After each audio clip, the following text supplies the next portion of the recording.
કિરણભાઈ બોરડ, ધારી સરદારનગર સોસાયટીમાં રહું છું. અમે અંદાજિત 3:30-4 વાગે અમારી ગાડી લઈને અમરેલી રોડે નીકળ્યા હતા અને અમારી આગળ બીજી 2 ગાડીઓ હતી. તો આગળ સામેની સાઈડથી મહુવા ધોરાજી બસ હતી એસટીની, પૂરપાટ ઝડપે આવતી હતી. ટર્નમાં એણે કાંઈ બ્રેક મારી નહોતી.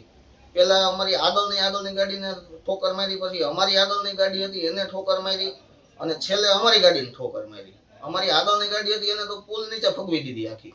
મને આ ફ્રેક્ચર આવ્યું છે અત્યારે અને હજી દુખાવો તો બહુ થાય છે. અમદાવાદ જવું પડશે એવું કીધું 2-3. અમે 2 જણા હતા.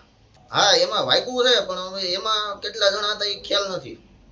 અને એટલી બધી સ્પીડમાં જે બસ આવતી હતી, હા જે ડ્રાઈવર કંટ્રોલ ન કરી શક્યો હા અને પાછળના ભાગે અથવા આગળથી પણ અથડાવ્યું હોય એવું પ્રથમ દ્રષ્ટિએ જાણવા મળે છે. હા, બધી બાજુથી અડાડી છે. ટૂંકમાં એક સાથે 3 ગાડીને હા, ભોગ લીધી. 3 ગાડીને હડફેટે લીધી એક સાથે.